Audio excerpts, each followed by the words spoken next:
Hey folks, I'm Leo Nikishin and this is 10 Rolls of Film. Welcome to the fourth and last episode of my series on using real Sony lenses on film. This time looking at the DT 30mm f2.8 SAM macro. Whew, what a mouthful. The one and only macro lens in the Easy Choice range. Before we dive in, I strongly recommend watching the previous episodes in this series if you haven't already, because they will make this review much easier to follow.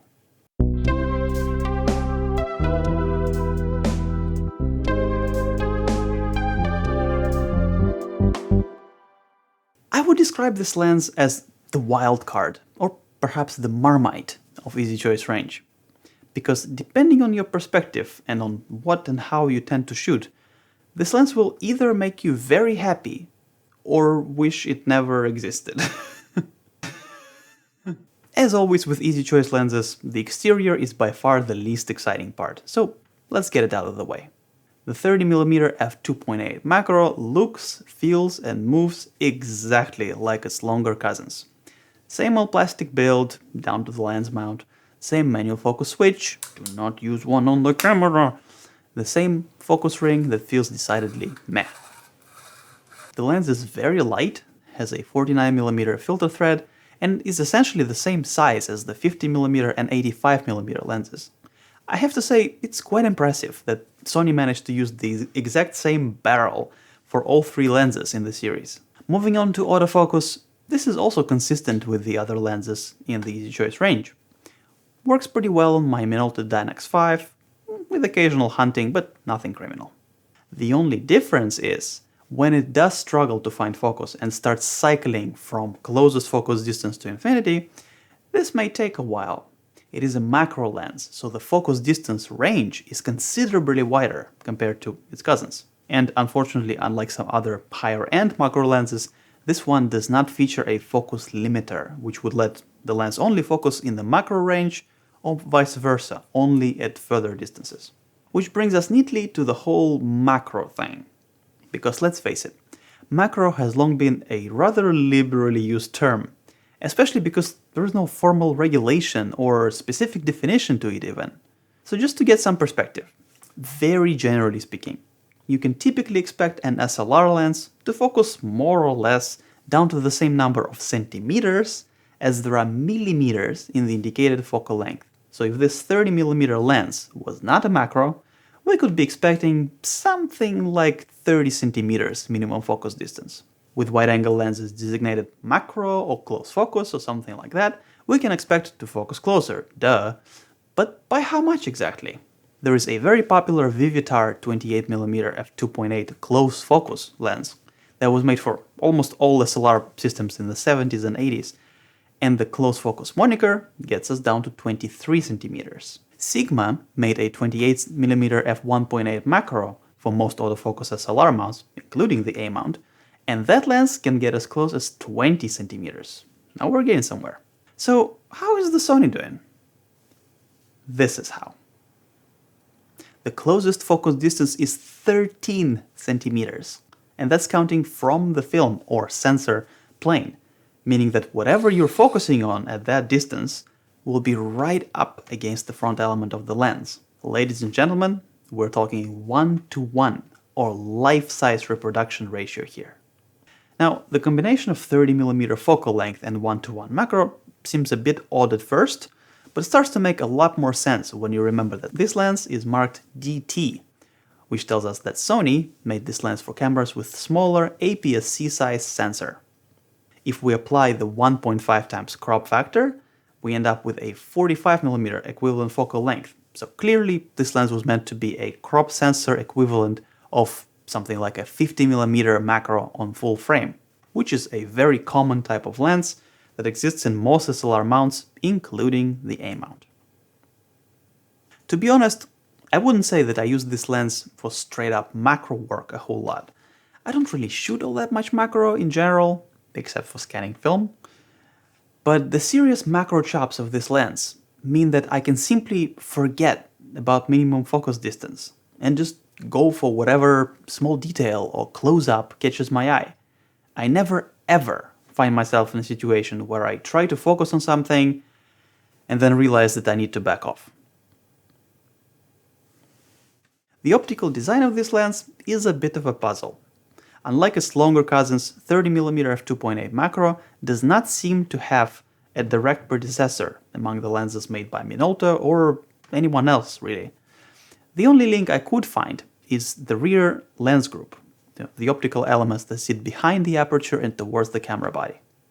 This entire group appears to be a modified and shrunk down version of the same group in the 50mm f2.8 macro, a lens that was first introduced by Minolta and then later rebranded and slightly upgraded by Sony. Alright, the time has come to talk about the optical performance. And that's where things get complicated. Because this lens was definitely only meant to be used on crop sensor cameras, and it is not shy about that. Not even a little bit. First thing you notice is the vignetting.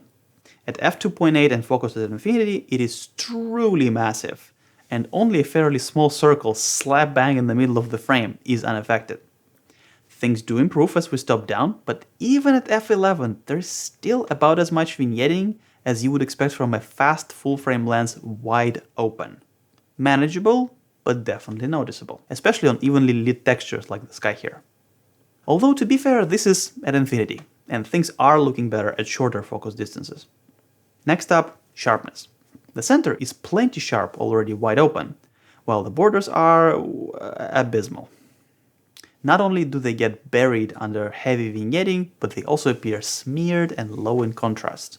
As we stop down, the vignetting recedes and the sharpness does pick up, but there is still a noticeable sharpness fall-off outside of the broader central portion of the frame, which corresponds with an APS-C sensor. Interestingly, the center sharpness is actually a little better on this lens than it is on the much larger and usually a good deal more expensive Sony or Minolta 50mm f2.8 macro, which itself is a very good, very sharp lens. Distortion is about what you'd expect from a typical 28mm lens. A bit on the high side for architecture, definitely on the high side for macro applications and copy work, but certainly usable in other scenarios. Bokeh usually isn't a prime consideration for a wide-angle f2.8 lens, but because this lens can focus so closely, you actually can throw the background way out of focus and get plenty of bokeh. And the quality of it is fine. It's not all that creamy or characterful, but certainly not the worst I've seen from a wide-angle lens.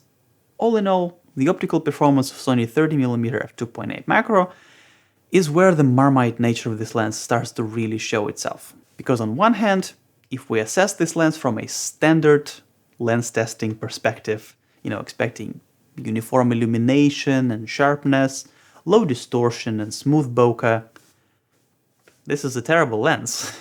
But on the other hand, if we look at it from a creative standpoint, if we consider artistic possibilities that this lens offers and use its optical flaws as special effects, turning them from bug into a feature, this becomes one seriously fun lens.